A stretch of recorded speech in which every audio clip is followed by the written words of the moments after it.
Hello friends, Amod academy पर आप सभी का स्वागत है। मैं आमोद। आज के लेक्चर में हम लोग पढ़ेंगे कुछ प्रमुख शब्दावलियाँ एवं उनसे संबंधित उत्पाद। आइए डिटेल से देखते हैं। एपी कल्चर यानी एपी कल्चर क्या होता है? एपी कल्चर के अंतर्गत हम मधुमक्खी पालन का अध्ययन करते हैं। मधुमक्खी पालन क्यों करते हैं? क्योंकि व्यापारिक स्तर पर शहद उत्पादन तथा फसलों में परागण हेतु मधुमक्खी का पालन किया जाता है। यानी एपी कल्चर के अंतर्गत हम किसका अध्ययन करते हैं? मधुमक्खी पालन का अध्ययन करते हैं, क्योंकि व्यापारिक स्तर पर शहद उत्पादन तथा फसलों में परागण हेतु मधुमक्खी पालन किया जाता है। दूसरी टर्मिनोलॉजी है एबी कल्चर। यानी एबी कल्चर के अंतर्गत हम किसका अध्ययन करते हैं? एबी कल्चर के अंतर्गत हम पक्षी पालन का अध्ययन करते हैं। यानी पक्षी पालन किसके अंतर्गत करते हैं? एबी कल्चर के अंतर्गत करते हैं। और एक्वा कल्चर, एक्वा कल्चर के अंतर्गत हम जलीय जीवों का संवर्धन करते हैं। यानी एक्वा कल्चर के अंतर्गत किसका संवर्धन करते हैं? जलीय जीवों का संवर्धन करते हैं। जलीय जीव में जंतु एवं वनस्पतियाँ दोनों आएंगे। उसके बाद एल्गा कल्चर है। एल्गा कल्चर, एल्गा कल्चर जो है एक या एक्वा कल्चर का एक प्रकार है, जिसके अंतर्गत शैवालों की कृषि की जाती है। यानी शैवालों की कृषि किसके अंतर्गत की जाती है? Alga culture. एल्गा कल्चर क्या है? यह एक्वा कल्चर का एक प्रकार है, जिसके अंतर्गत शैवालों की कृषि की जाती है। पीसी कल्चर, पीसी कल्चर के अंतर्गत हम मछली पालन करते हैं। यानी मत्स्य पालन या मछली पालन किसके अंतर्गत करते हैं? पीसी कल्चर के अंतर्गत करते हैं। सिल्वी कल्चर, यानी सिल्वी कल्चर के अंतर्गत हम वन का संवर्धन करते हैं। वन संवर्धन किसके अंतर्गत करते हैं? सिल्वी कल्चर। और स्पॉन्जी कल्चर, स्पॉन्जी कल्चर के अंतर्गत हम स्पंज का संवर्धन करते हैं। यानी स्पंज का संवर्धन किसके अंतर्गत करते हैं? स्पॉन्जी कल्चर के अंतर्गत करते हैं। उसके बाद है फ्लोरी कल्चर। फ्लोरी कल्चर के अंतर्गत हम फूलों की खेती या पुष्प कृषि करते हैं। यानी फूलों की खेती किसके अंतर्गत करते हैं? Floriculture. यानी फ्लोरी कल्चर के अंतर्गत हम फूलों की खेती करते हैं। ओलेरी कल्चर, ओलेरी कल्चर के अंतर्गत हम सब्जियों की खेती करते हैं। यानी जो सब्जियों की कृषि की जाती है उसे ओलेरी कल्चर कहा जाता है।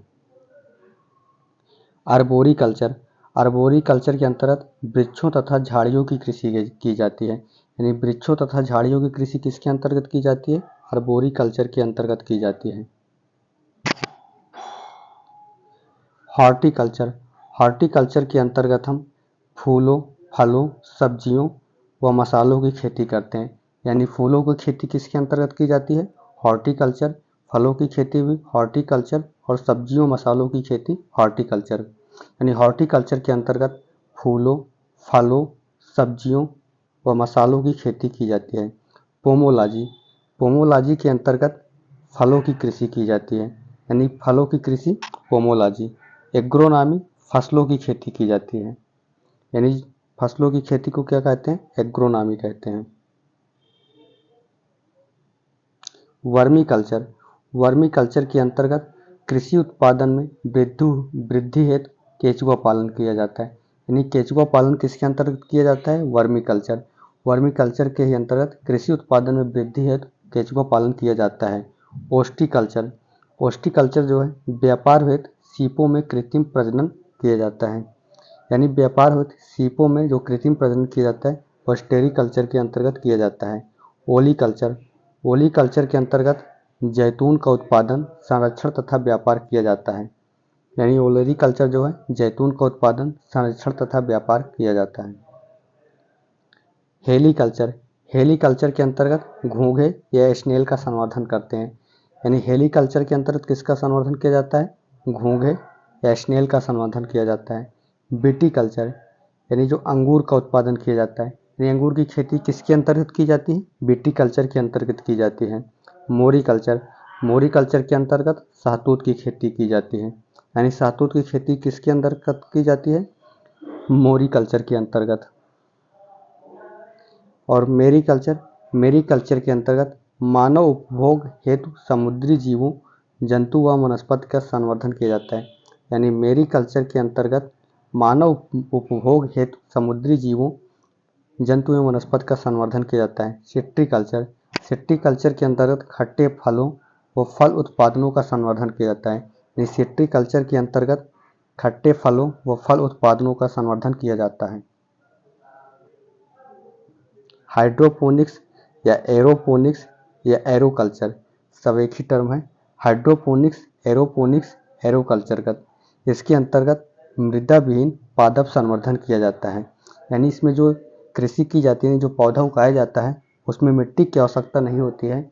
इसमें हम सारे न्यूट्रिएंट्स जल के माध्यम से देते हैं। यानी एक गमले में बिना मिट्टी रहित पौधे को जो है किसी की सहायता से रोककर उसमें सारे न्यूट्रिएंट्स जल के माध्यम से प्रोवाइड करते हैं। यह टेक्निक हाइड्रोपोनिक्स कहलाती है या एरोपोनिक्स या एरोकल्चर कहलाती है। इसके अंतर्गत मृदा विहीन पादप संवर्धन किया जाता है। और उसके बाद विजीकल्चर। विजीकल्चर के अंतर्गत सब्जियां एवं पौधों की कृषि इसमें मुख्यतः जड़ वाले फसलों की कृषि जिनमें कायिक प्रवर्धन होता है। यानी वेजिकल्चर के अंतर्गत सब्जियों एवं पौधे की कृषि की जाती है, मुख्यतः जड़ वाली फसलों की कृषि जिनमें कायिक प्रवर्धन होता है। आइए हम लोग एक बार जो इम्पॉर्टेंट है उसको जल्दी से दोबारा रिवाइज कर लेते हैं। जैसे एपीकल्चर है, एपीकल्चर के अंतर्गत मधुमक्खी पालन किया जाता है। इसमें शहद उत्पादन तथा फसलों के परागण हेतु मधुमक्खी का पालन किया जाता है। एबीकल्चर पक्षी पालन, एक्वाकल्चर जलीय जीवों का संवर्धन है। एल्गाकल्चर जो है एक्वाकल्चर का एक प्रकार है जिसके अंतर्गत शैवालों की कृषि की जाती है। पीसीकल्चर के अंतर्गत मत्स्य पालन या मछली पालन किया जाता है। सिल्वीकल्चर वन संवर्धन और स्पॉन्जीकल्चर का संबंध स्पंज संवर्धन से है। फ्लोरिकल्चर फूलों की खेती या पुष्प कृषि। ओलेरिकल्चर सब्जियों की कृषि। आर्बोरिकल्चर वृक्षों तथा झाड़ियों की कृषि है। हॉर्टिकल्चर फूलों, फलों, सब्जियों व मसालों की खेती। पोमोलॉजी फलों की कृषि। एग्रोनॉमी फसलों की खेती। वर्मीकल्चर कृषि उत्पादन में वृद्धि हेतु केंचुआ पालन। ऑस्टिकल्चर व्यापार हेतु सीपों में कृत्रिम प्रजनन है।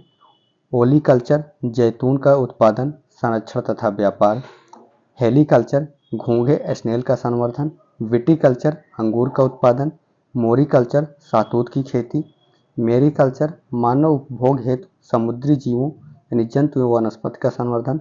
सिट्रीकल्चर खट्टे फलों व फलों का संवर्धन। हाइड्रोपोनिक्स या एरोकल्चर मृदा विहीन पादप संवर्धन।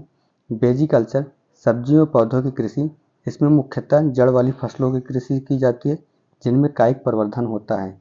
Thanks for watching this channel.